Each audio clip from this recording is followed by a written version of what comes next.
Hello students, this is Neha Dikshit and I welcome you all to Vidya Hut. History का 7th class का एक नया chapter लेकर आए हैं। एक्चुअली फर्स्ट चैप्टर है ना, जिसका नाम है tracing changes through a 1000 years। यानी बहुत सारे सालों से, बहुत सारे टाइम पीरियड से जो हमारे हिस्ट्री के अंदर या फिर और भी बहुत सारी चीजों के अंदर जो चेंजेस आ रहे हैं उनकी बात करेंगे आज। ठीक है, देखिए क्या बदलाव आ रहे हैं हमारे लाइफ में, हमारी हिस्ट्री में, हमारी चीजों में। जो भी हमारी जो पुरानी चीजें थी आज के टाइम से वो कितनी डिफरेंट हैं, कितना चेंजेस आए हैं, क्या बदलाव आए हैं, ये सब डिस्कस करेंगे। ठीक है, देखिए what are we going to study in this chapter. देखिए तो न्यू एंड ओल्ड टर्मिनोलॉजीज देखेंगे, ठीक है, हिस्टोरियन एंड देयर सोर्सेज देखेंगे, new social and political groups देखेंगे एंड रीजन एंड अंपायर देखेंगे।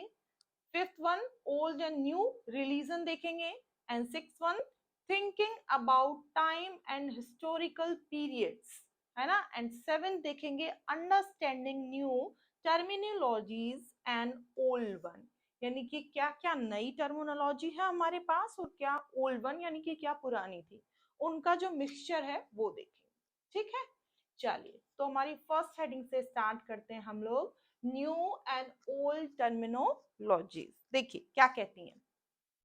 Over time the terms and meaning of words drastically changed with time. For example, the Persian word Hindustan written by Minhaj Siraj during the 13th century referred to the areas of Punjab, Haryana and the land between the Ganga and the Yamuna।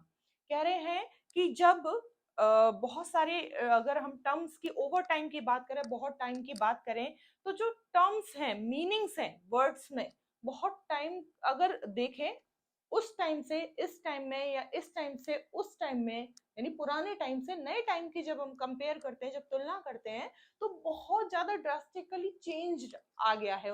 इनका कहने का मतलब है, NCERT के इस paragraph का मतलब है बहुत ज्यादा ड्रास्टिकली चेंज आया, बहुत बड़ा एक चेंज आया। तो उनका मतलब है क्या चेंज आया, जैसे कि हम हिंदुस्तान वर्ड को देखते हैं, तो जो हिंदुस्तान वर्ड है सबसे पहले जो हमारे मिनहाल सिराज थे उन्होंने इस वर्ड को दिया था।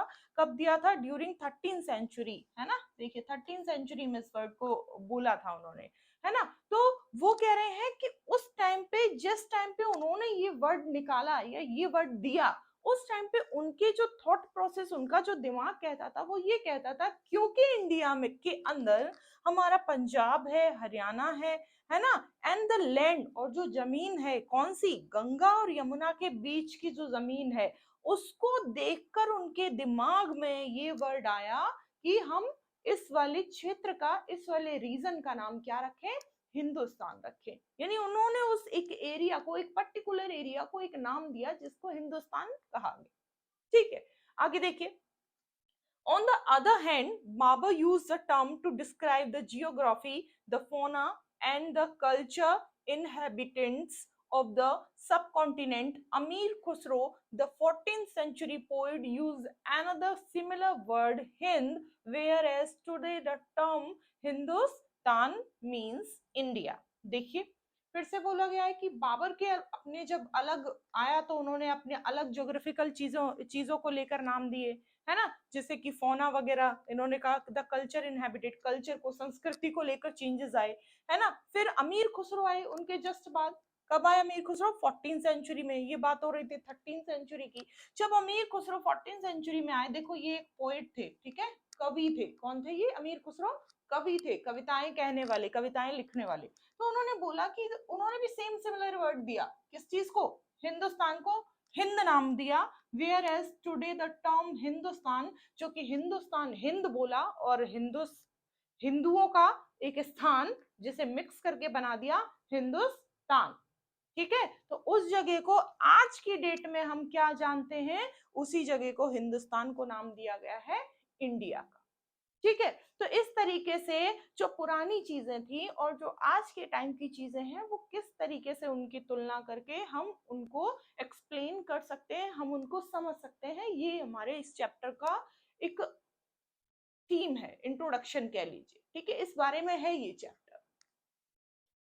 देखिए हिस्टोरियन एंड देयर सोर्सेस, तो देखिए एंशियंट जो आर्टिफैक्ट्स थे वो such as the coin, inscriptions, architecture and textual record are a source of information to know the past. देखो सबसे पहले तो ये बताने की कोशिश कर रहे हैं कि जो एंशियंट पीरियड था, एंशियंट टाइम था, यानी जो प्राचीन काल था, बहुत टाइम पहले की जो बात कर रहे हैं, उसमें जो आर्टिफैक्ट्स थे, आर्टिफैक्ट्स का मतलब होता है कलाकृतियां। क्या मतलब होता है इसका? कलाकृतियां, मतलब कि जैसे हमने कोई इमेज बनाई है किसी की, तो वो एक कला है ना, और वो जिसने बनाई है और जिस जिस चीज पर बनाई है, दैट मीन्स वो बहुत सारी इकट्ठी होकर कहलाएंगी कलाकृतियां। ठीक है, तो वैसे ही वो कह रहे हैं कि सच एज, जैसे कॉइन्स पर बनाई गई कुछ इमेजेस, वो कलाकृतियां कहलाएंगी। इंस्क्रिप्शन, अभिलेख, अभिलेख क्या होते हैं कि किसी भी जगह पर, किसी भी दीवार पर, किसी भी जगह पर ऐसा कुछ हमने अपना एक सभ्यता को दर्शाते हुए एक इमेज बनाई है ना, तो उसको इंस्क्रिप्शन बोला इन्होंने, अभिलेख बोला। आर्किटेक्चर मतलब कुछ भी, किसी भी चीज को डिजाइन किया हमने अपने किसी भी मॉन्यूमेंट को या किसी भी जगह को, तो वो आर्किटेक्चर कहलाता है। एंड टेक्सचुअल रिकॉर्ड, और उस टाइम पे क्या लिखा गया, जैसे हम कहीं पर भी कुछ भी लिख भी देते हैं कि ऐसा ऐसा है ना। पुराने टाइम में जब गांव में जाकर आप घर देखोगे, तो उन घरों के ऊपर जो हमारे घर का प्रधान व्यक्ति है, जैसे कि दादाजी या उनके दादाजी, उनका नाम लिखा हुआ मिलता था, है ना। और जो दरवाजे होते थे वो बहुत एक आलीशान टाइप से, जैसे 2 पिलर लगे हुए हैं, फिर ऐसे झोपड़ी बनी हुई है। और हमारे गांव में भी पुराने टाइम की बात करें तो मैंने खुद ने देखा हुआ, जब मैं एक बार गई तो इतना विशाल, बहुत बड़ा सा एकदम से दरवाजा था किसी घर में, हमारे घर में तो नहीं था, हमारे थोड़ा सा एक दूसरा साइड में वो घर था, बहुत बड़ा, जैसे राजा महाराजाओं टाइप जो घर होते हैं उनमें बहुत बड़ा दरवाजा था। फिर उसमें ऐसे मतलब वो जो साकर टाइप होती थी, इस टाइप से साकर वैसी पड़ी हुई थी, जैसे कि कई बार है ना, और उसमें कुछ छोटा छोटा सा पॉइंट्स इस टाइप से स्लाइड्स बनी हुई थी, और उनमें कुछ छोटा छोटा सा लिखा हुआ था, है ना, बहुत छोटा। तो उस टाइम का जो टेक्स्ट रहे होंगे, उस टाइम पे जो हमारे लिखने का तरीका रहा होगा, उसमें वो लिखी हुई थी चीजें। तो कहने का मतलब है कि जो कॉइन्स से, है ना, inscriptions, architecture and textile record से हम क्या करते हैं, मेनली हम अपने पास्ट का एक जानकारी लेते हैं, हम अपने पास्ट को जानने की कोशिश करते हैं कि हमारे पास्ट में चीजें ऐसी रही होंगी। ठीक है, तो हमने चीजों को जानने के लिए सबसे ज्यादा जो यहाँ पे जोर डाला वो कलाकृतियों पे डाला, यानी आर्टिफैक्ट्स। ठीक है, आगे देखिए, people progressively started gaining interest in writing Holi text. Holi text का मतलब होता है पवित्र गाथाएं। ठीक है, पवित्र जो मतलब जैसे हम लोग रामायण की बात करते हैं, है ना, हम लोग गीता की बात करते हैं, जो उपदेश उसमें लिखे होते हैं गीता वगैरह में, वही यहाँ पे होली टेक्स्ट के लिए बोला गया है। ठीक है, क्रॉनिकल ऑफ रूलर्स, है ना, and petitions and judicial data, letters, teaching of cents and register of account and taxes. देखो सब चीजों की उन्होंने बात की है। कैसे? हमने बात की होली टेक्स्ट की, पुरानी जो हमारे रामायण, पुराने जो ग्रंथ हैं, वेद कह सकते हैं आप, चारों वेद के नाम बता सकते हैं, तो वो भी क्या है, होली टेक्स्ट है हमारे। ठीक है, उनको लिखा गया। एंड क्रॉनिकल्स ऑफ रूलर्स, यानी जो हमारे रूलर्स थे, जो राजा थे, जैसे हम लोग अकबर की बात करते हैं, बाबर की बात करते हैं, और हिंदू राजा में ले लो, किसी राजा की बात करते हैं, है ना।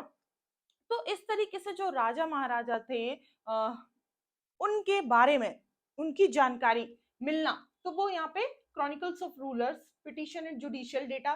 कुछ जुडिशियल डेटा हम लोग जैसे ऐसे कहते हैं ना कि किसी राजा के टाइम पे उस राज्य की, उस स्टेट की न्यायिक व्यवस्था कैसी थी, ये जानने के लिए हमें उस स्टेट का कुछ ऐसा मिला जो एक जुडिशियरी डेटा था, जिससे हमें ये पता चला कि अच्छा, इस राजा के काल में हमने अगर चोरी की तो अच्छा ये वाली सजा मिलती थी, है ना।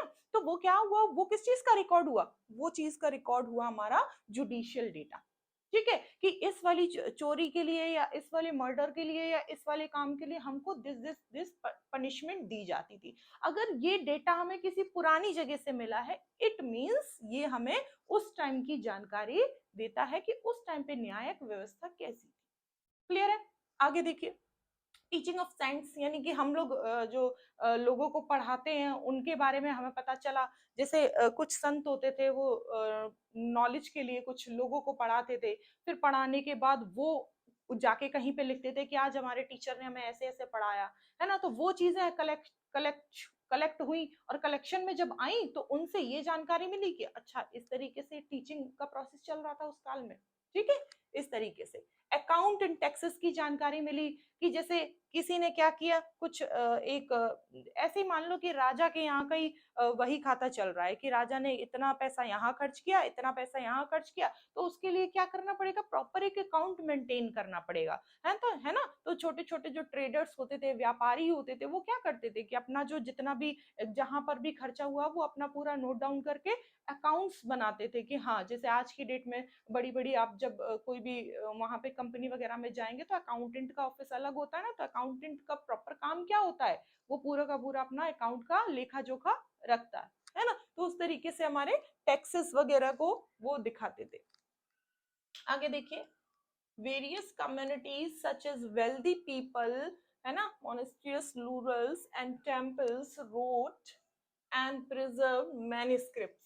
देखिए, बहुत सारे लोग क्या करते थे, बहुत सारी जो कम्युनिटी थी और बहुत सारे जो वर्दी पीपल थे, वेल्दी पीपल का मतलब वो बहुत जो अच्छे लोग थे, जो सुखी संपन्न माने जाते थे, संपन्नता वाले जो लोग थे, वो क्या करते थे, कई बारी लिखते थे, है ना। और क्या करने के लिए लिखते थे, उस चीज को रिजर्व रखने के लिए लिखते थे कि हमारी जो भविष्य में आने वाली जो पीढ़ी है, ये इस चीज को भी जाने कि हम पुराने टाइम में कैसे क्या करते थे, है ना। तो वो एक रिकॉर्ड प्रॉपर मेंटेन करते थे, enormous amount of detail information, और वो हमेशा कोशिश करते थे कि बहुत बड़े एक अमाउंट में जो इंफॉर्मेशन है उसे कलेक्ट करके अपने पास रख सके, ठीक है। आगे देखिए, which were placed in libraries and archives, this manuscript were difficult to understand and use, they were hand written.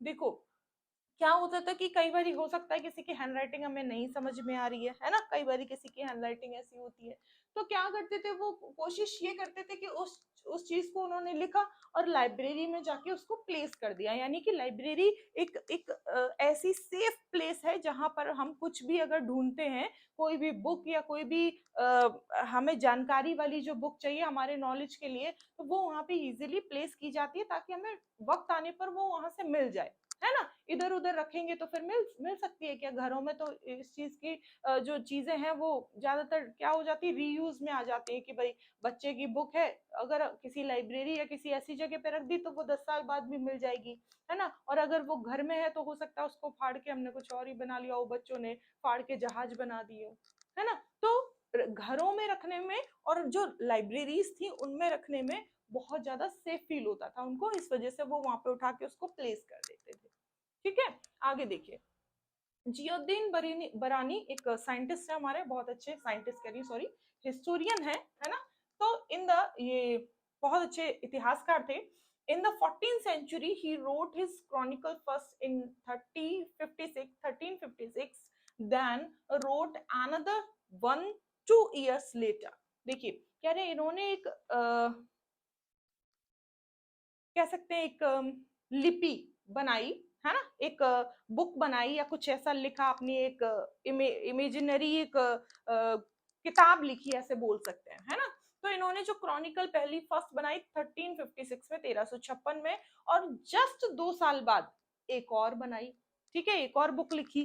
तो वो कह रहे हैं कि इन दोनों में डिफरेंस एग्जिस्ट था, लेकिन जो हमारा, अगर देखो, अगर आपके सामने दोनों चीजें हैं तब तो आप डिफरेंस कर पाएंगे, है ना। लेकिन अगर आपके सामने दो चीजें नहीं है, बाद वाली चीज है, पहली वाली का पता ही नहीं, तो डिफरेंस आप नहीं कर पाएंगे। तो सेम चीज इनके साथ हुई। देखिए, chronicle were distinct from the each other and the existence of the first version was unknown to historian till the 1960 1960 तक उनकी जो पहली वाली बुक थी फर्स्ट वर्जन, उसका अता पता ही नहीं था। अननोन का मतलब पता ही नहीं कहाँ पे है, ठीक है, तो इस तरीके से क्या हुआ हो गई वो, it was the lost with in the numerous library collection. इस तरीके से उन्होंने जस्ट 2 साल बाद जो लिखा हुआ था अपने बारे में वो उनका वहां से गायब हो गया, मतलब कि एक तरह से अननोन हो गई, खो गई ऐसे कह सकते हैं। जिसकी वजह से क्या करे, क्या मतलब जो उसकी वजह जो रही वो क्या रही, वो इनहॉर्मस न्यूमरस लाइब्रेरी कलेक्शन, यानी कि बहुत सारी चीजें जो लाइब्रेरी में थी कलेक्शन के तौर पर, इस वजह से उनकी जो पहला वाला जो वर्जन था वो लॉस्ट हो गया, अननोन है, मतलब अभी भी साइंटिस्ट के लिए वो अननोन है। सेकंड वाला तो मिल गया लेकिन फर्स्ट वाला अभी भी अननोन है। ठीक है, new social and political groups. देखिए इस चैप्टर को हम लोग टाइम पीरियड के अकॉर्डिंग भी एक बार समझने की कोशिश करते हैं कि टाइम पीरियड के हिसाब से ये चैप्टर हमारा कैसा है।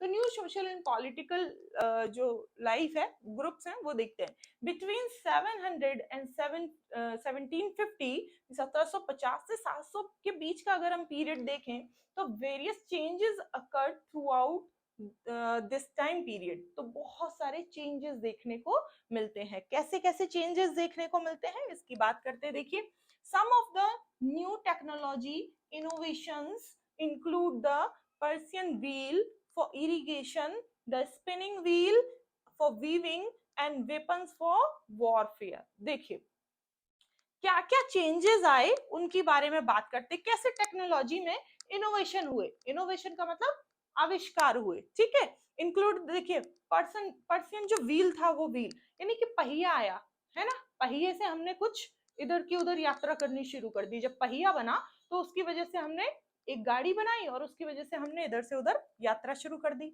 उसके अलावा उसी गाड़ी में अगर हमने बैल और पीछे वो जो हल जैसा होता है ना प्लगिंग का जो एक इंस्ट्रूमेंट होता है खेतों को जोतने के लिए, वो हमने अगर लगा दिया सीट हटा के, तो वही जो गाड़ी थी, वही जो व्हील थे, वो किसके काम आ रहे हैं यहाँ पे, जुताई करने के लिए, प्लगिंग के लिए एंड इरिगेशन। यस, क्योंकि तभी तो पानी उसमें डाला जाएगा है ना, उसमें से अगर हमने पानी रख दिया देन वो पानी भी जगह जगह पे छोड़कर वो गाड़ी जा रही है पहिए से। ठीक है, तो इस तरीके से हमने irrigation plus plugging and plus travelling सबके लिए उस पहिए का इस्तेमाल किया। आगे देखिए the spinning wheel for weaving. Spinning wheel का हमने जब किया, स्पिनिंग व्हील का जैसे चरखा देखा है सब लोगों ने, चरखा देखा, गांधी जी वाला चरखा, नहीं भी देखा हो तो सर्च मारना, कभी इमेजेस वगैरह फोटोज वगैरह में देखा होगा सबने है ना। तो वो चरखा भी स्पिन करता है, घूमता रहता है और वो क्या करता है, सूत बनाता रहता है ना, सूत के ही कपड़े सूत बनाता है, फिर उससे वो कपड़े बनाए जाते हैं, सूत के, खादी कॉटन जिसको बोलते हैं है ना। तो यहाँ पर वो वीविंग के लिए, बुनाई के लिए हमने स्पिनिंग व्हील बनाया, उसका आविष्कार किया। एंड थर्ड वन वेपन्स बनाए। वेपन्स उस टाइम पे क्यों बनाए जाते थे, क्योंकि सबको पता है कि भाई कोई भी टेरिटरी है और उसके आसपास के क्षेत्र के जो लोग हैं किसी भी टेरिटरी के, वो हो सकता है कि उस टेरिटरी पर नजर रखे बैठे हो और उस टेरिटरी को जब उनके मन में ये आएगा कि भाई इस वाली टेरिटरी को हमें अपना कैप्चर करना है, तो हो सकता है वो हमारी कंट्री पर अटैक कर दें, और अटैक कर दें तो फिर हम जनता जो है, हमारे यहाँ की जो आर्मी है या जो डिफेंस है, वो लड़ेगी कैसे। उसके लिए क्या चाहिए, वॉर के लिए, वॉर के लिए हमें चाहिए वेपन्स है ना। तो वेपन्स बहुत जरूरी है किसी भी कंट्री के लिए। जरूरी नहीं है कि आप पहले लड़ें, लेकिन अपनी सेफ्टी के लिए आपको वेपन्स चाहिए। ठीक है, आगे देखिए two writing style were introduced, the Nastaliq style which were cursive and simple to read, and the Sikast style which was denser and more hard to understand। देखिए नास्तिलिक को अगर हम स्टाइल को देखें तो देखिए कुछ ऐसी होती थी, मैं लिख के बताती हूँ आपको। जैसे कि क्या लिखना है, जैसे कि हमें अंडरस्टैंड लिखना है, ठीक है, तो देखिए ठीक है, इस अंडरस्टैंड में और इस अंडरस्टैंड में कितना फर्क है देखिए। मतलब ये लिखा हुआ है रनिंग हैंड में है ना, अच्छी लिखावट है, मतलब कि देखो यहाँ पे इसका मतलब ये है कि सिंपल है और रीड कर सकते हो आप, लेकिन कर्सिव का मतलब होता है रनिंग हैंड, यानी कि एक तरह से एक शब्द दूसरे में जुड़ा हुआ। ठीक है, यानी कि प्रॉपर अगर Hindi word, proper Hindi word में यूज करूं तो मैं कह सकती हूँ घसीटते हुए, है ना, रनिंग हैंड में ऐसे लिखना, घसीटते हुए लेटर्स को। तो देखिए यहाँ पे यू अलग है, डी एन अलग है, डी अलग है, ई अलग है, आर अलग है, अलग अलग लेटर्स लिखे हुए हैं, है ना, ये भी अच्छा लिखा हुआ है। लेकिन अगर ये मैं इसको अंडरस्टैंड को इस तरीके से घसीटते हुए लेटर्स में लिख दूं तो फिर ये कर्सिव कहलाएगा और सिंपल टू रीड कहलाएगा, पढ़ने में भी इजी कहलाएगा। क्लियर है? तो इस तरीके से जो ये वाली स्टाइल लिखावट है, स्टाइल का मतलब लिखावट से है यहाँ पे, है ना, तो ये वाली जो लिखावट है वो नेस्टलिक स्टाइल की मानी जाती थी, जो कि सिंपल होती थी एंड कर्सिव होती थी। कर्सिव का मतलब फिर से मैं बता रही हूँ, घसीटते हुए लिखना, रनिंग हैंड में, ठीक है, वो वाली बात है। And the Sikas style which वो denser and more hard to understand. देखो बहुत पास पास में, जैसे ये अंडरस्टैंड लिखा है, आपको अलग अलग लेटर लिखा है, लेकिन इसी में ही मिक्स करके ये यू में मैं एन बना दूं, ठीक है, फिर इसी में ही मैं डी बना दूं, फिर इसी में ही ई बना दिया, फिर यहीं पे आर बना दिया, फिर इसमें ही कुछ एस, है ना, फिर इसमें ही टी, है ना, फिर इसको अलग से नहीं बनाया मैंने, इसी में ही ए, है ना, फिर इसमें ही एन, ऐसे, और फिर इसी में ही, तो बहुत ज्यादा डेंस लग रही है ये। देखिए ये थोड़ी सी रनिंग हैंड में है, अलग अलग लग रही है, बिखरी हुई, और ये बहुत ज्यादा डेंस लग रही है, ठीक है। तो सेम चीज उन्होंने बोला है कि मोर हार्ड मतलब पढ़ने में थोड़ी सी हार्ड थी, एंड कैसी थी, डेंसर ही, है ना, मोर हार्ड टू अंडरस्टैंड, समझने में थोड़ी सी हार्ड थी एंड डेंसर भी थी। समझ गए? तो इस तरीके से ये जो स्टाइल का मीनिंग है यहाँ पे लिखावट से है, और राइटिंग देखो यहाँ पे लिखा है कि टू राइटिंग स्टाइल, दो प्रकार की लिखावट, ठीक है, वर इंट्रोड्यूस्ड, उस काल में इंट्रोड्यूस हुई। The Nastaliq style which were cursive and simple to read, and the Sikas style this which was denser and more hard to understand. Clear है? तो इस तरीके से कितनी लिखावट, कितनी लिपियां आई, उसके बारे में यहाँ पे बताया है। आगे देखिए, some new food items such as potatoes, chili, corn, tea, coffee were introduced। उसी टाइम की अगर हम बात करें तो बहुत सारी, जैसे हम लोगों ने अभी बात की राइटिंग स्टाइल की, वैसे ही क्या हुआ, बहुत सारे खाने के आइटम्स भी नोन में आए, एक तरह से जानकारी में आए, ठीक है। कौन कौन से, तो यहाँ पे देखिए फूड आइटम्स, पोटैटोज थे, चिलीज थी, कॉर्न थी, चीज, coffee were introduce into subcontinent. New people introduced progressive ideas which led to several political, economic, social and culture alterations। कह रहे हैं बहुत सारी चीजें और भी देखने को मिली जो कि किस किस पर्सपेक्टिव में थी, पॉलिटिकल में भी थी, है ना, इकोनॉमिक भी थी, सोशल भी थी एंड कल्चरल भी थी, यानी सांस्कृतिक भी थी। तो बहुत सारी चीजों में भी वेरिएशन जो था वो शो हुआ, यानी उससे पुराने काल में कैसा था, फिर इस काल में कैसा था, और आज से आज की बात करें तो इसके बाद वाले काल में कैसा है। तो वो सब वेरिएशन का ही खेल है ना। आगे देखिए, देखो अब देखो वर्ड का मीनिंग भी चेंज अक्सर होता रहता है, जैसे लैंग्वेज चेंज होती रहती है किसी की, कि आज के टाइम में अगर कोई वर्ड हमने, जैसे हिंदुस्तान की अभी हमने बात की थी, है ना, तो हिंदुस्तान की जब हमने बात की तो आपको पता था कि हिंदुस्तान का मतलब ये सोचकर हमने उस टाइम पे उन्होंने दिया, है ना, लेकिन फिर आगे चल के हिंदुस्तान का मतलब ये हो गया कि एक कंट्री का ये नाम है, और फिर उसी हिंदुस्तान को ये दिमाग में रखकर कि चलो हिंदी से या हिंदू से हिंदुस्तान बनाया गया है। कुछ लोगों की मेंटली है, कुछ लोगों की सोच ये भी कह सकते हैं, जो थॉट प्रोसेस है वो अपने अपने ढंग से काम करता है। तो हिंदुस्तान बनाया गया पंजाब, हरियाणा और यमुना गंगा नदियों को दिमाग में सोचकर, हिंद राज को सोचकर, फिर उसको हमने कन्वर्ट कर दिया कि ये हिंदी बोली जाती है शायद इस वजह से, है ना। तो लैंग्वेज के वजह से भी कुछ लोग अपनी अपनी आइडियोलॉजी, विचारधारा देते हैं। तो यहाँ पे देखिए, यहाँ पे एक वर्ड, एक और अच्छा सा एग्जांपल दिया गया है, क्षत्रिय, है ना। अब क्षत्रिय वर्ड को समझने की कोशिश करते हैं। Kshatriya like Rajputra meaning the son of the ruler. जो राजपूत, देखो राजपूत सरनेम होता है, सब लोग जानते हैं, अपने आसपास भी मिलता है राजपूत, है ना। तो राजा, राज का मतलब राजा, है ना, और पूत का मतलब है पुत्र, है ना। तो राजपूत वर्ड जो आज की डेट में हम लोग एज ए कास्ट यूज करते हैं, एज ए सरनेम यूज करते हैं, कास्ट तो नहीं कह सकते, सरनेम यूज करते हैं, तो वो जो राजपूत वर्ड है वो कहाँ से आया? वो वर्ड आया राजा से राज और पुत्र से पूत। ठीक है, यानी राजा का पूत राजपूत कहलाएगा, राजा का पुत्र राजपूत कहलाएगा। और राजपूत, क्योंकि यहाँ पे देखिए क्या वर्ड यूज किया गया है, राजपुत्र, मीनिंग क्योंकि आज की डेट में हमने उसको क्या बना दिया, एक कास्ट बना दिया, और कास्ट बना दिया क्षत्रिय, है ना, और एक सरनेम बना दिया जिसको रख दिया राजपूत, जैसे किसी का भी सरनेम राजपूत होता है ना। आगे देखिए, son of the ruler of Rajput stood up to their ruler state. देखो क्या कह रहे हैं, उसके रूलर स्टेटस को बताता है, किसके, जो राजा है जो रूल कर रहा है, रूलर स्टेटस, यानी कि अगर आपके क्यों, इसी का एग्जांपल ले लेते हैं, अगर कोई भी ऐसा बच्चा है जिसके पापा राजा हैं, है ना, तो वो उनका स्टेटस शो हो रहा है वहां पे कि वो राजा हैं, वो किंग है। ठीक है, बिकॉज ऑफ किंग, क्योंकि वो किंग है, इस वजह से आपको एक नाम दिया गया राजपूत। ऐसा नहीं है कि आपका सरनेम है, ऐसा नहीं, क्योंकि आपके फादर जो थे वो किंग थे, इस वजह से आपको सरनेम दिया गया राजपूत। समझ में आया? तो सेम चीज है, उन्होंने जस्ट लाइक क्षत्रिय जो हमारा एक कास्ट की तरह हम लोग लेते हैं, उसको यहाँ पे हमने राजपूत नाम दे दिया, लेकिन एक्चुअली में किसको बोला जा रहा था कि जो रूलर स्टेटस है एक राजा का, जो किंग है, उसका जो सन है उसको राजपूत बोला जाएगा। ठीक है, दे possess certain characteristic such as the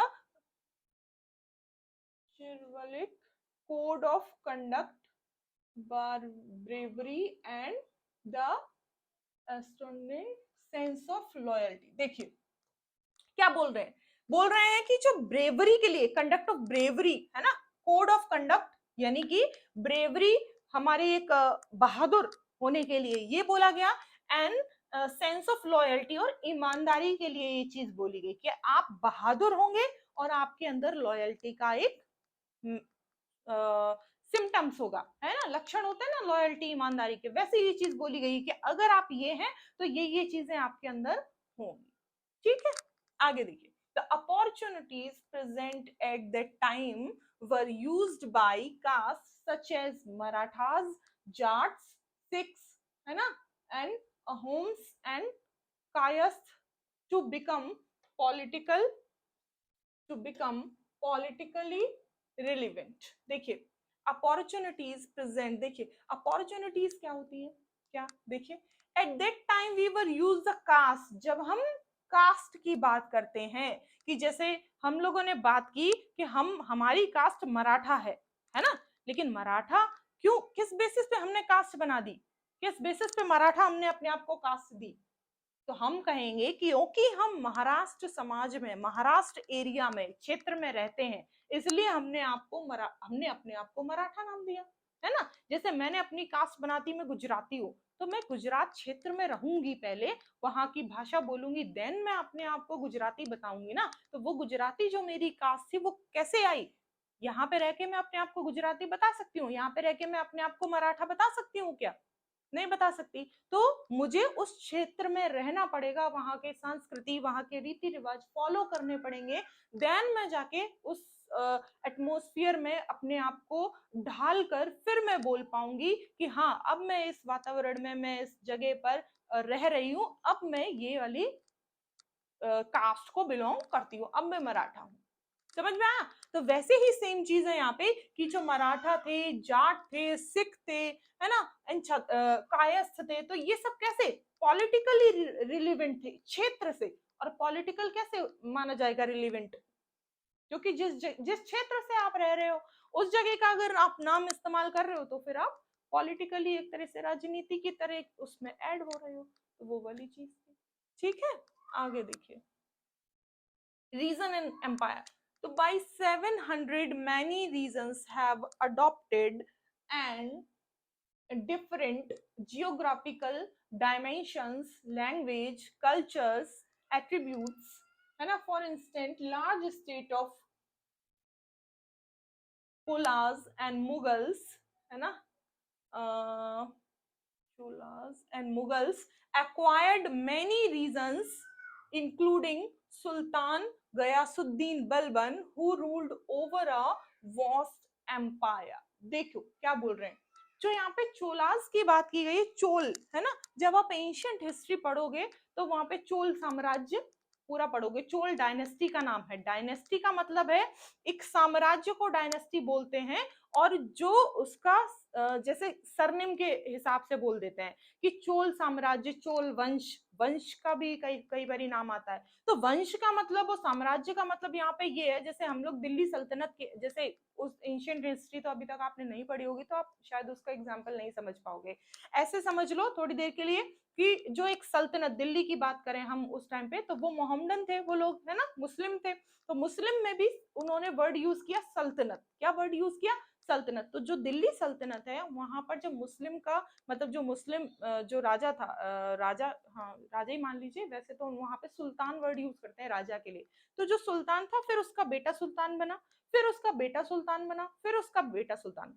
तो इस तरीके से ये पूरी डायनेस्टी थी। डायनेस्टी का मतलब होता है साम्राज्य, और साम्राज्य उसी वर्ड को उस सेंस में यूज करते हैं जब किसी की भी जनरेशन बाई जनरेशन जो है चीजें आ रही हैं, है ना। वंश वर्ड, जैसे चोल वंश हमने पढ़ा, तो चोल वंश हम इसलिए पढ़ रहे हैं क्योंकि वंश हमने उसको इसलिए नाम दिया क्योंकि एक वंश के बाद दूसरा वंश, दूसरा वंश के बाद तीसरा वंश, तीसरा वंश के बाद चौथा वंश। इस तरीके से वंशज ही चल रहे हैं पूरे के पूरे। तो वो राज कर रहे हैं, राजा बन रहे हैं, तो इस तरीके से वो एक पूरी की पूरी डायनेस्टी है। जैसे कि हाँ, जैसे कि हमने मुगल्स नाम दिया, मुगल्स है ना, तो मुगल्स भी इन्हीं के लिए सुल्तान वर्ड यूज करेंगे। ये जो राजा थे, जो यहाँ के लिए चोल्स के लिए राजा वर्ड यूज करेंगे और मुगल्स के लिए सुल्तान वर्ड यूज करेंगे।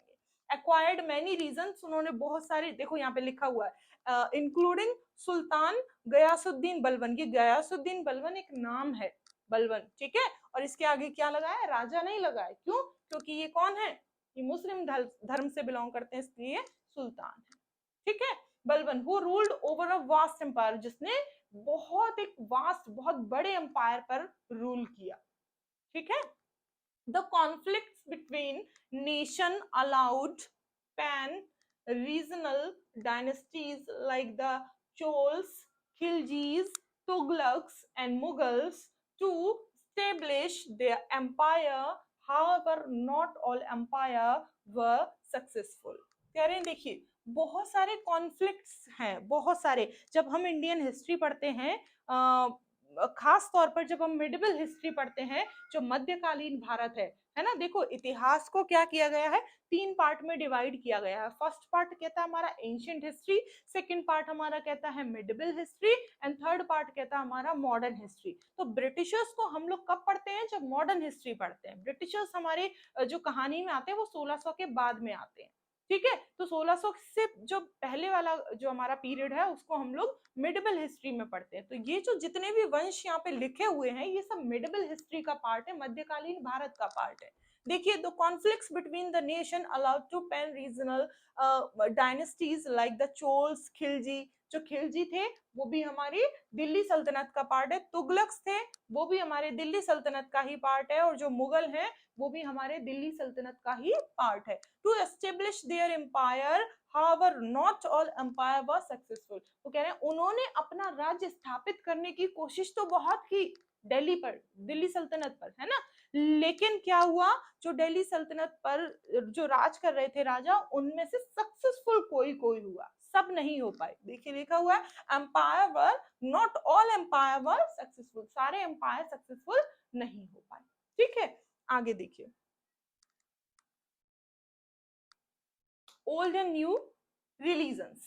People's ideas were based on their communal beliefs, while their faith in spirituality was deeply personal, and the social and the economic organization of local association alteration over time led to changes in the faith and religion. The Brahmans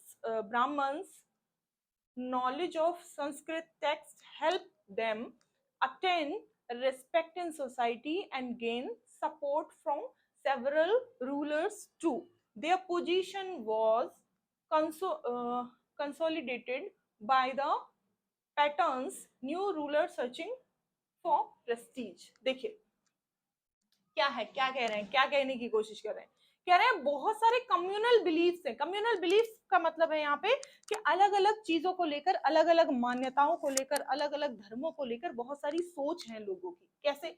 the social and the economical organisation of local association, है ना, जो कुछ थोड़े से economical चीजें हैं वो, और जो कुछ सोशल चीजें हैं, उन दोनों को ही मिला के यहाँ पे बात की गई है कि हमें जब रिलीजन की बात करते हैं तो कुछ चेंजेस आया उनके फेथ में, मतलब फेथ इन रिलीजन, जो चेंजेस है इन द फेथ यानी भरोसे में उस रिलीजन के, वो किस तरीके से आए हैं उनकी बात करी है। देख, जैसे जैसे हम थोड़ी देर के लिए एक छोटा सा एग्जांपल देकर मैं समझाती हूँ कि इंडिया में बहुत सारे अभी के आज के डेट की हम बात करते हैं तो इंडिया में बहुत सारे स्टेट्स हैं, है ना, उत्तर प्रदेश है, एमपी है, गुजरात है, महाराष्ट्र है, तो अलग अलग जगह पे अलग अलग लैंग्वेज यूज की जाती है कि नहीं?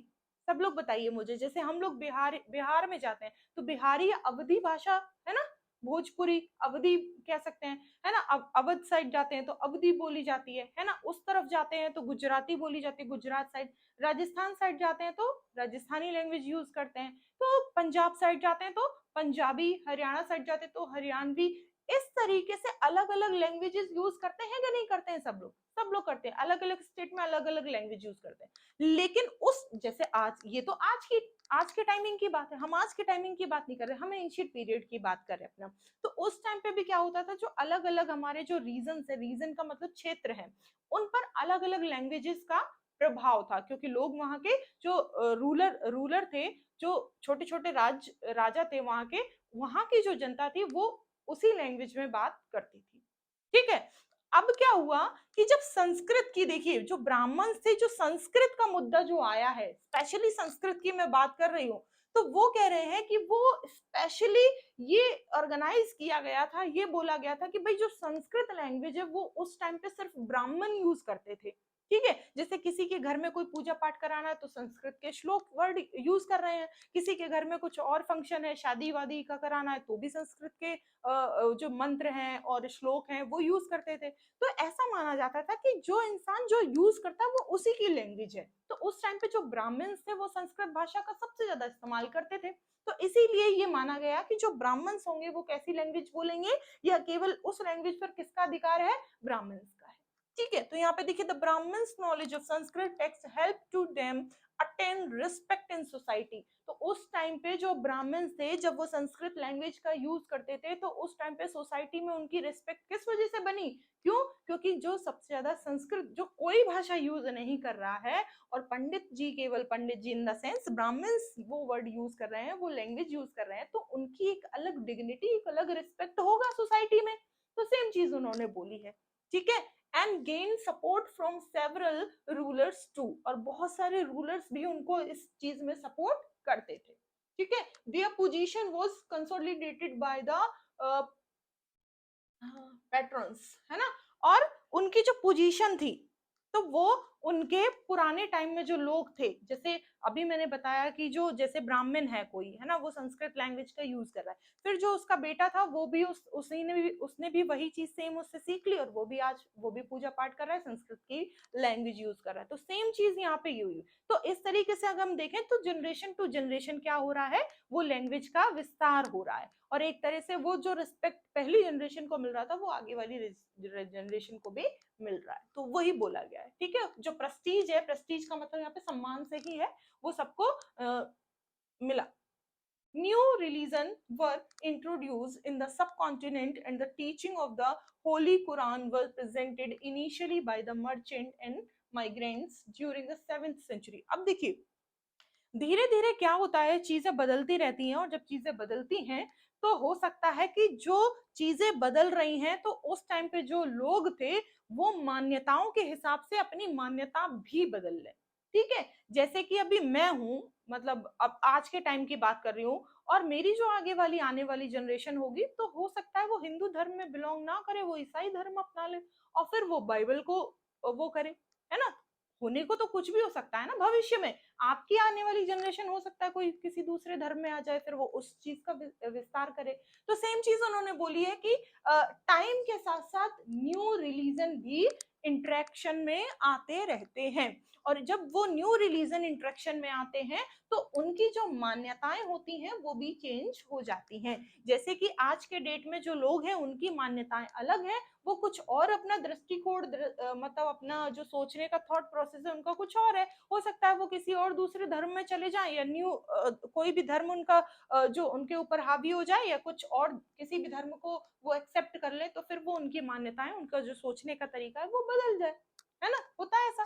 आगे देखिए, teachers of the Holi Quran, तो जो जो कुरान थी उसको क्या किया गया, जो जितने भी व्यापारी थे और जितने भी माइग्रेंट्स थे, माइग्रेंट कौन कौन होते हैं, माइग्रेशन करने वाले, और माइग्रेशन का मतलब होता है एक जगह से दूसरी जगह पर मूव करना, ठीक है। जैसे सबने रिफ्यूजी मूवी देखी है, रिफ्यूजी रिफ्यूजी भी एक वर्ड है, रिफ्यूजी का सेम मीनिंग होता है कि एक जगह से दूसरी जगह पर आपने अपना मूव कर लिया, रहना खाना सब कुछ एक जगह से उठ के दूसरी जगह पे आ गया रहने के लिए, प्रॉपर सेट, ऐसा नहीं कि 2-4 साल रहेंगे चले जाएंगे, तो उन लोगों को रिफ्यूजीज कहा जाता है और उन लोगों को माइग्रेंट्स कहा जाता है, ठीक है। तो यहाँ पे क्या किया, जो लोग थे वो 7th सेंचुरी में जो व्यापारी और जो माइग्रेंट्स थे उनको कुरान की जो लैंग्वेज थी या कुरान धर्म के जो उपदेश थे वो दिए जाने लगे, उनको समझाया जाने लगा, ठीक है। आगे देखिए, the Quran is a Holi book of Muslim, Quran क्या है, होली बुक ऑफ, एक पवित्र बुक है, एक पवित्र किताब है, किस धर्म की, मुस्लिम धर्म की, ठीक है। And they believe in the supremacy of the one God name Allah, और वो किसमें बिलीव करते हैं जो मुस्लिम्स हैं, वो उसकी सुप्रीमेसी मतलब कि एक बहुत अद्भुत ताकत उसमें बिलीव करते हैं, और वन गॉड, एक ही गॉड है उनका, और उसमें बहुत एक मतलब सुप्रीमेसी, सुप्रीम ताकत है, सुप्रीम पावर है ना, जैसे सुपरमैन, सुप्रीम पावर उस टाइप से, और उसका नाम क्या है, उनका नाम क्या है, अल्लाह, है ना, वन गॉड, देखो यहाँ पे लिखा हुआ है one God named Allah, his love mercy and the bounty except those who have faith in him, जो उनमें विश्वास रखता है वो उसमें मर्सी, दया और प्यार की अपनी भावना बरसाते हैं, irrespective of their social background, ठीक है।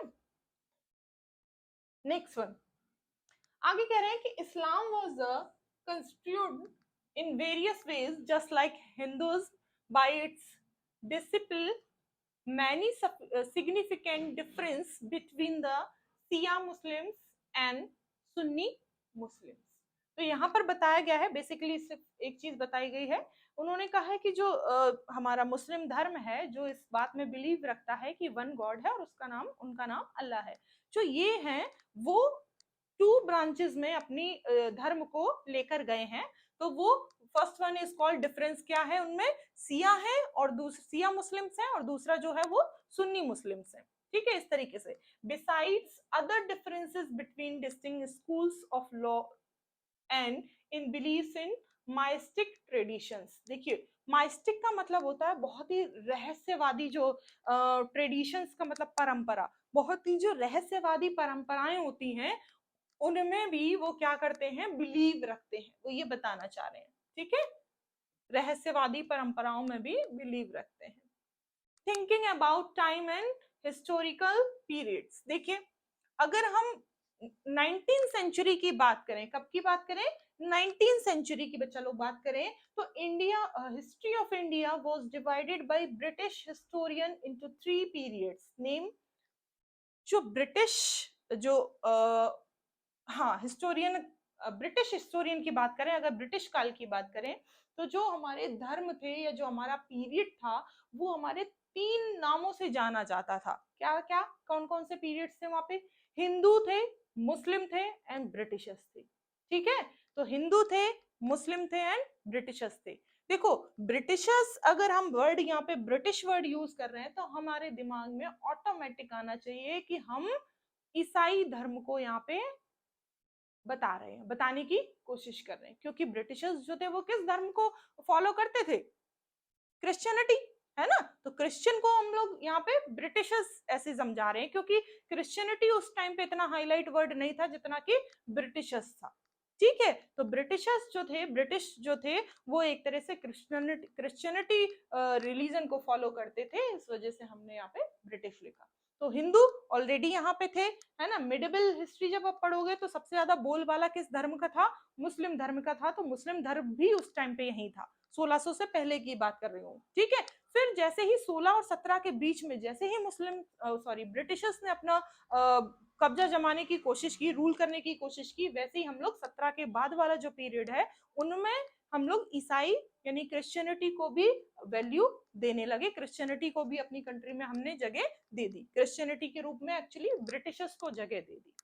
ठीक है, आगे division of history was roughly established on the prime rulers religion and the categorization was not done on another crucial basis. It did not acknowledge the subcontinent's rich variance.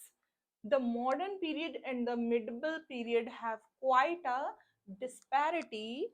The term modernity implies material growth and intellectual development, while the term medieval means of the middle age. देखिए, अभी मैंने आपको बताया कि जो history थी हमने 3 parts में बांटी, इसका प्रॉपर मतलब समझा रही हैं। हिस्ट्री को 3 पार्ट्स में बांटा, ancient, medieval and last one modern.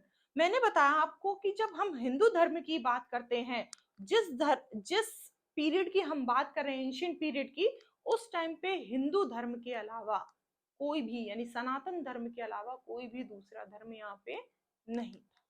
ठीक है, तो हमने हिंदू वहां से लिया। फिर जैसे ही मिडिवल हिस्ट्री हम लोग पार्ट देखते हैं, मिडिवल हिस्ट्री का देखते हैं, मिडिवल पीरियड देखते हैं, तो वहां पे हमें उदय हुआ हमारे यहाँ पर मुस्लिम धर्म का, तो वहां से हम लोगों ने फिर मुस्लिम धर्म को फॉलो किया, पढ़ना शुरू किया। एंड लास्ट वन ब्रिटिश जब हमारे यहाँ पे आए, देखो यहाँ पे लिखा है कि जो the term modernity implies the material growth and intellectual development, है ना। जब हमारे पास मॉडर्न वर्ड आया, क्योंकि जब हम मॉडर्न वर्ड यूज करते हैं तो हमें ये मानना पड़ेगा, क्योंकि मॉडर्न वर्ड किस लिए यूज करते हैं हम लोग, मॉडर्न वर्ड हमेशा एक स्टेप आगे की तरफ, यानी मॉडर्निटी का मतलब है एक तरह से नई चीजों के बारे में या नई चीजों को दिखाना या नई चीजों को सीखना, है ना, मॉडर्न बनना। जैसे कभी कभी कह देते हैं कि ये मॉडर्न है और ये बहुत ही दकियानूसी सोच के व्यक्ति हैं, बोलते हैं। तो मॉडर्न का मतलब आधुनिक विचारों वाला और दकियानूसी सोच का मतलब पिछड़े विचारों वाला इंसान, है ना। तो वहां पे जब हम मॉडर्न वर्ड यूज करते हैं तो ऑटोमेटिकली हमारे दिमाग में ये आना चाहिए कि हमने आधुनिकता को अपनाया है। आधुनिकता मतलब नई नई चीजें जो अब आज की डेट में है। जैसे हम ऐसे बात कर लेते हैं कि पुराने टाइम के लोग आज भी एसी में नहीं सोते, कूलर में ही सोएंगे, ठीक है। तो उन्होंने ये जो आधुनिकता है, ये जो मॉडर्निटी है, वो उसको नहीं अपनाया है ना। और आज की जो डेट की जनरेशन है वो एसी के बिना सोती नहीं है, उसको एसी चाहिए।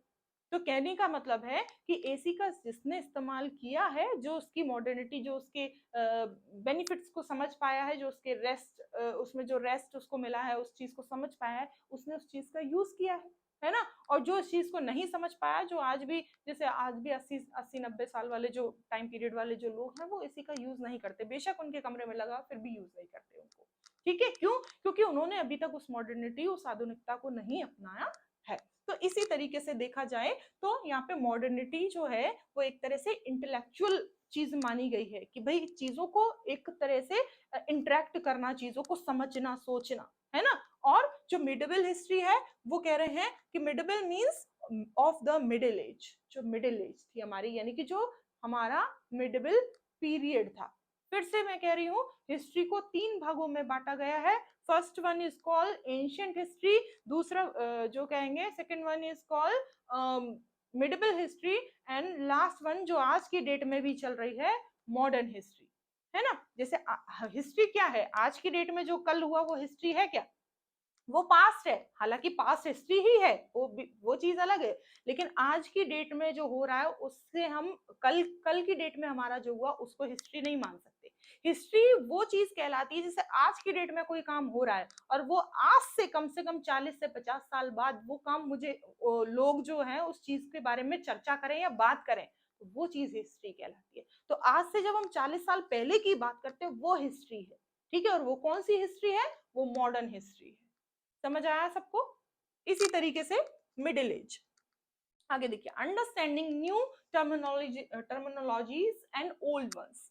Time certain words denotations tend to alter For example, the term Hindustan was used to signify India in the 13th century. This term was used with keeping in mind a specific political sense for the land as a whole that were a part of the region under the Delhi सुल्तान। देखिए अभी just मैंने बात की थी कि जब भी कभी हम मिडिवल हिस्ट्री को पढ़ते हैं तो हमारा मिडिवल हिस्ट्री को भी हम तीन तरीके से पढ़ते हैं। जो पहले वाला पार्ट है मिडिवल हिस्ट्री का वो उस टाइम का पढ़ते हैं जब हमारे यहाँ बाहर से लोग आकर आक्रमण कर रहे थे, जब हमारे यहाँ मुस्लिम का जो था वो उतना ज्यादा रूल नहीं था, रूलर्स नहीं थे।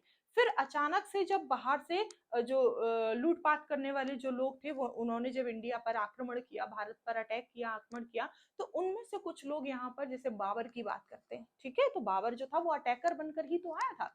तो जब हम उसकी बात करते तो फिर वो कुछ लोग जो थे उनमें से उनको साम्राज्य का लालच आ गया कि भाई हम इस जगह पे रहकर राज बनेंगे, राजा करेंगे, राजा बनेंगे और राज करेंगे। तो वो इस तरीके से वहां पर अपना स्टे कर गए और जब वो स्टे कर गए तो वही फिर उनके बेटे, फिर उनके बेटे, उनके बेटे, इस तरीके से वो साम्राज्य बनता चला गया। तो वही बोला गया है कि एक तरह से जो लोग थे, the term was with keeping in mind the specific political sense of the land। क्या पॉलिटिकल सेंस किस चीज का? लैंड का, जमीन पर अधिकार का, ठीक है। As a whole that a part of regions under the Delhi sultan. तो दिल्ली सुल्तान का भी जस्ट मैंने बताया कि वो जो फिर वहां से स्टार्टिंग हुई दिल्ली सुल्तान की, वो दिल्ली सल्तनत की, वो वहीं से हुई, ठीक है। और उससे भी पहले की अगर हम बात करें, ये तो मुगल्स की मैंने बात की कि बाबर आया था, है ना, उससे पहले भी और भी बात करें तो कुतुबुद्दीन ऐबक थे, है ना, फिर उसके बाद इल्तुतमिश थे। तो इस तरीके से हम बात करेंगे तो पूरे दिल्ली सल्तनत की तो जो कुछ लोग थे वो वहां पर जम गए, स्टे कर गए, जम गए, और उसके बाद फिर उन्होंने अपना रूलर्स बना लिए। हाँ, सल्तनत even so this part shifted with the extent of the sultanate but it never included southern India। हाँ, देखिए उस दिल्ली सल्तनत का नाम तो हमने उसको दिया जब वहां पे राजा राज कर रहे थे, सुल्तान जो थे राज कर रहे थे, लेकिन वो ये भी कह रहे हैं कि ये जो था वो पूरे साउदर्न इंडिया में कभी फैल नहीं पाया, वो केवल नॉर्दर्न इंडिया में ही रहा, क्योंकि दिल्ली कहाँ पे है? नॉर्थ में। आगे देखिए। In the early 16th century, Babur used the term Hindustan to describe the subcontinent-specific culture, geography, and the fauna and their occupants' archaeology. Accordingly, over time, we can see the denotators of certain words and are modified by uncovering changes over the thousands year। देखिए same चीज है, अभी हम इसके बारे में पढ़ चुके थे। यहाँ देखिए आपको समझ में आएगा, ये जो पूरा इंडिया का नक्शा है ये पूरा का पूरा अगर हम काउंट करते हैं ऊपर नॉर्थ में करते हैं, ठीक है। तो हमने अगर अभी जस्ट थोड़ी देर पहले ही बात की थी कि सबसे पहले अगर दिल्ली में, अगर दिल्ली सल्तनत की अगर हम बात करें तो जो लोग थे वो ये सोचकर नहीं आए थे, अटैकर्स बनकर आए थे, है ना, कि भाई नॉर्थ इंडिया बहुत अच्छा, ज्यादा अच्छा है, रिसोर्सेज भी अच्छे हैं, चलो एक काम करते हैं, दिल्ली सबसे ज्यादा रिसोर्सेज के मामले यहाँ पे जो लोग हैं उनको लूटते पाटते हैं और जो रिसोर्सेज है उनको लेते हैं और यहाँ से निकल लेते हैं। पर हुआ क्या, उनको वो जगह इतनी ज्यादा अट्रैक्ट करी अपने बेनिफिट्स के लिए, ऐसे नहीं कि रहने के लिए, बेनिफिट्स के लिए, ठीक है।